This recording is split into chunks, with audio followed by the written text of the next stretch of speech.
ही निवडणूक खरं तर जनतेनं हातात घ्यायची निवडणूक आहे. आत्ता आमच्या संध्याताई बोलल्या, दीपकराव बोलले, परंतु मित्रांनो या ठिकाणी परळीमध्ये जिथं सोमनाथाप्पा हालगेसारखा फार मोठा माणूस नगरपालिकेच्या इलेक्शनमध्ये होता, तिथं काही त्यांना जमलं नाही. लिंगायत असतील, मुस्लिम असतील, दलित असतील, ह्यांना वाटाण्याच्या अक्षता लावून खोट्या मगरीच्या अश्रू ढाळून रात्री आमच्या धनगर बांधवामध्ये मी इथं येऊन बैठक गणेश पारला घेतली आणि त्यांना तर सांगितलं तुम्हाला नगरसेवकापेक्षा मोठ्या पदावर मी बसविणार आहे. अरे या परिसरामध्ये परळी मतदारसंघात धनगर समाजाला दिलेलं एकच महिलेला पद आहे मार्केट कमिटीचं सदस्य. ही झाली तुमची दानत. परंतु करणे और कथनी में फरक. आणि मला सांगा धनंजय मुंडे साहेब, तुमच्या संघ सावड केलेल्या कोण्या माणसाचं नीट झालंय असं एक नाव सांगावं. अरे स्टेजवर बसलेले सगळे माणसं नुसते दीपकरावच नाही, बाप्पा असते, आम्ही असतो, सगळ्या माणसाने तुमची उली उली कार सेवा केलेली हो. कशामुळे हे माणसं बाजूला बसले असतील? बाप्पाचा परळीमध्ये प्रवेश झाला मी बघितलेला आहे, मुंडे साहेब होते त्यावेळेला. अरे त्यावेळेला तुम्ही नेते होते, बाप्पा एक सामान्य कार्यकर्ते म्हणून प्रवेश घेतला होता. त्यांच्या 2 साखर कारखाने चालवलेत, खासदार आहेत, दिल्लीपर्यंत झेंडा फडकवला.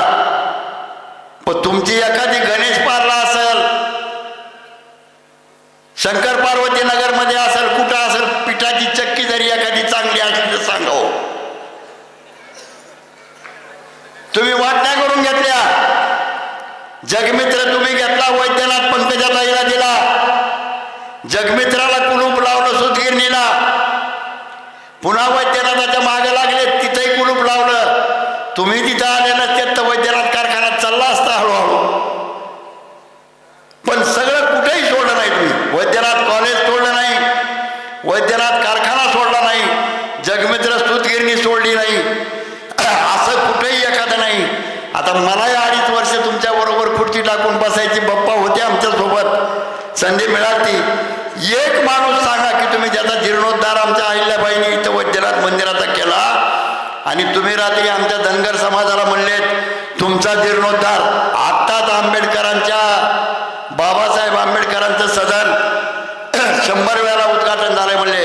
आमच्या या ठिकाणी श्रीपादराव सर्वदे कैलासवासी नगरपालिकेचे सदस्य होते, साहेबराव सर्वदे होते. पण तुम्ही आत्ताही पोचतोर 4 गुंठे जागा सभागृहाला घेतली असं किती निवडणुकीमध्ये म्हणलेत कुणाला माहित आहे. शब्द घालून तुम्ही सांगायले. अरे त्या मुंजा फुक्केसारखा माणूस 1 महिनाभर बगर चप्पलचा पंकजाताईच्या मागं फिरत होता की मला नगरसेवक पदाची आम्हाला एखादी समाजाला उमेदवारी द्या. अरे आम्ही म्हणलो, पण आमच्यावर कोणाचा भरोसा बसना गेला. मोठं घर पोकळवासा तिकडे पळाले. पण असो मित्रांनो, निश्चितपणानं सांगतो की आदरणीय बाप्पासारखा एक सर्वसामान्य कुटुंबातून आलेला माणूस आहे आणि तो निश्चित आपल्या हातात बसला असं मनगट धरा. आमच्या दीपक भाऊचं मनगट तुमच्या हातात बसणार आहे. संध्याताईच्या घरी जाऊन तुम्ही घरांना सांगू शकणार आहेत बडागर पोकळवासा हे करू नका, की जिथं प्रचंड दहशत, सोमनाथाप्पा हालगे अध्यक्ष आणि विष्णू चाटेच्या नावानं 63 कोटीचं बिल, खरं आहे का खोटं ह्यांना माहीत असेल. ही परिस्थिती होती. धन्याला धतुरा, चोराला मलिदा. काय परळीची अवस्था. 1 वर्ष झालं तुम्ही TV बघतात. अरे एखाद्या डाकूचं तरी नाव येणार नाही, एवढं तुमचं नाव त्याच्यावर यायले. तरी म्हणतात पडे तो मी टांग उपर. एक गाव होतं मित्रांनो, मी एक गोष्ट सांगतो आणि थांबतो, वेळ व्हायलाय. दीपकराव संध्याताई खूप पोटतिडकीनं बोलले आणि निश्चित रस्त्यावर कष्ट करून ज्यांच्या बापाची 100 एकर 50 एकर कमी असेल, 10-5 एकर 40 एकर जमीन होती, वतनदार होते. अरे तुम्ही बिडीला माग होते ते सगळ्या गावाला. आम्ही आमच्या शेजारचेच ना, तुम्ही शिवशेजारचेच, काही नव्हतं तुम्हाला. इथले गटनेते होते, त्यांच्या ढोपरावरती चड्डी खाकी फाटलेली असायची. हे आमच्या पिंपळगावनं बघितलेलं आहे सगळ्या. पण असं झालं की येत येत येत येत येत येत आणि तुम्हाला सुद्धा संजीवनी आदरणीय पवार साहेबांनी दिलेली. तुम्ही ड्रायव्हर म्हणून पवार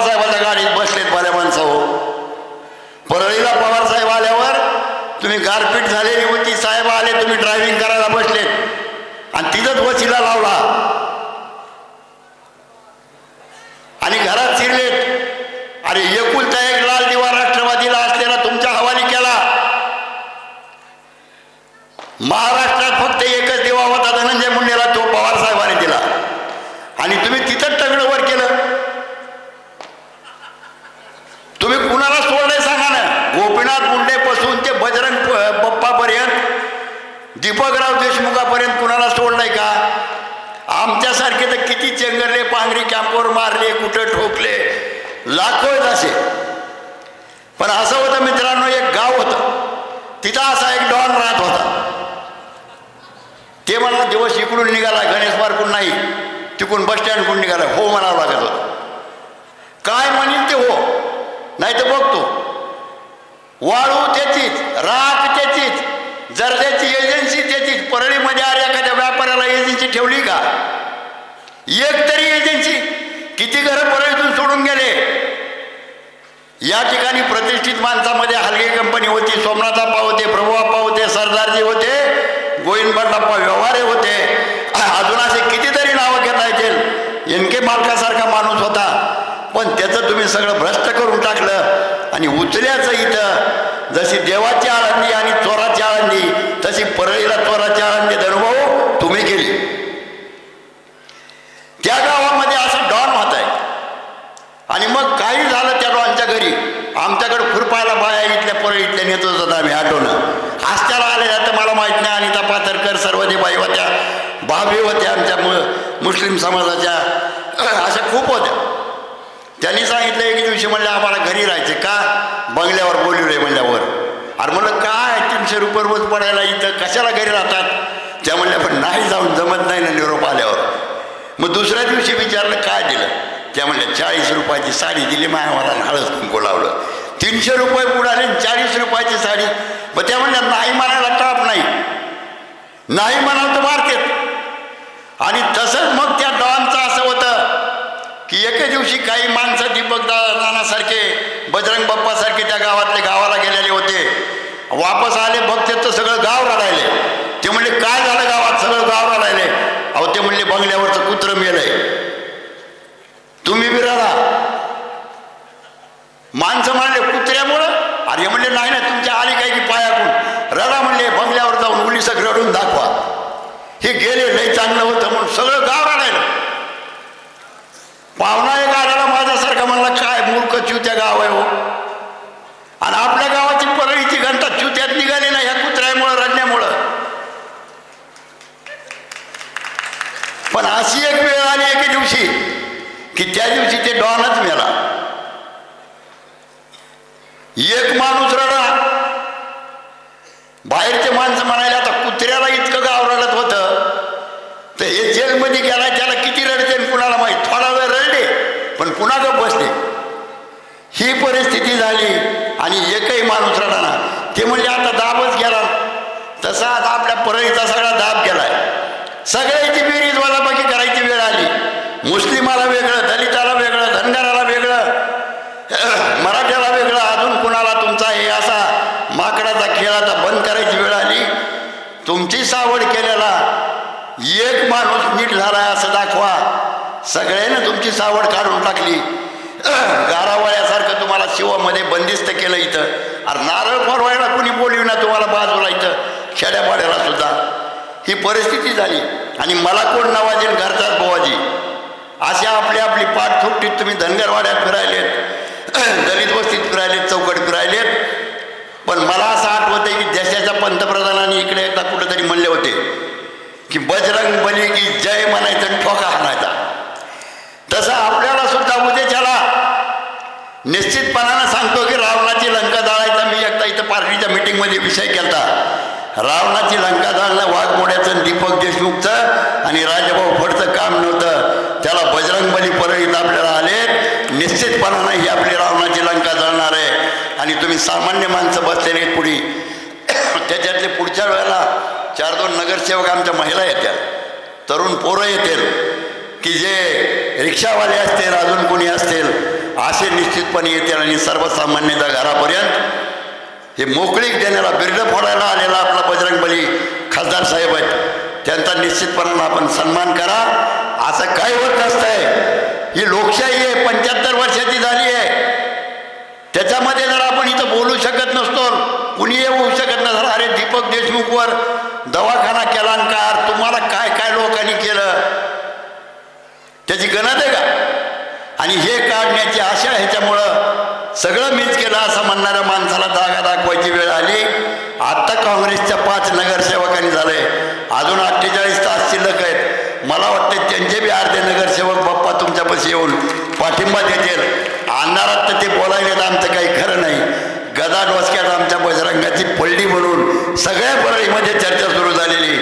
गणेश पारला सुद्धा मी माझ्या धनगर बांधवाला सांगतो, इथं आमचा मुंजा फुकेसारखा माणूस असेल, अरे बगड चप्पल तर त्यांच्या बंगल्यावर फिरत राहिलाच, पण दया माया आली नाही.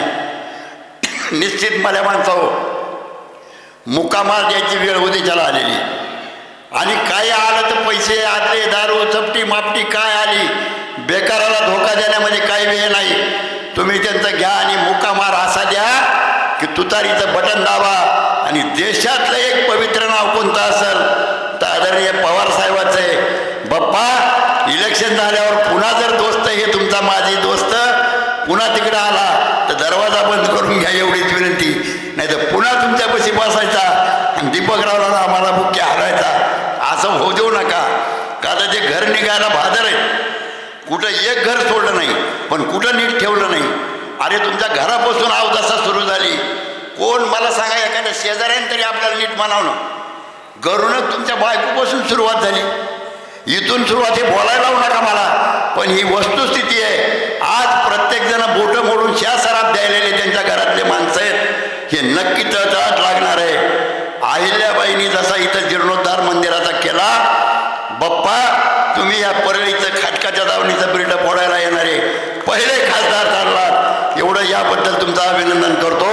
आणि सगळ्यांना विनंती करतो की मी एक सामान्य शेतकरी माणूस आहे, पण तुम्हाला हात जोडून विनंती करतो, हे सगळे खरबड मरबड माणसं दिसायलेत पुढे म्हणून. पॉश माणसं दिसले असते टमाट्यासारखे लाल लाल, त्यांना म्हणलो नसतो. तुम्ही असं करू नका. हुरळली मेंढी लागली लांडग्याच्या मागं, तुमची 4 तारखेला कंदुरी होईल, असं होऊ देऊ नका. सगळ्यांनी सबकी सुनना और दिल की करना.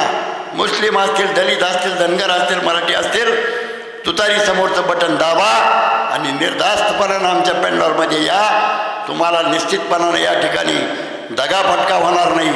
प्रत्येकाचं निश्चितपणाने या ठिकाणी म्हणणं ऐकून घेणार आहे. सामान्य माणूस ज्याने आज धनुभाऊच्या मागून येऊन सामान्य असताना 2 साखर कारखाने ज्या माणसाचे इथं चालते, लोकांच्या हजारो चुली पेटविण्याचं काम जो माणूस करतो. अरे तुमच्यापाशी काय देणं ना घेणं, 3 टाईम येणं, इथं तेच माणसं, तेच टमरेवाले, तेच हे बंद करा खेळ तुमचा धनुभाऊ. आणि तुम्ही खरं तर मागं कुठेतरी गेलते ना तिथं विपश्यना करायला, तिकडं लवकर जा, इकडे येऊच नका 1-2 साल अशी तुम्हाला विनंती करतो आणि थांबतो. जय हिंद, जय महाराज.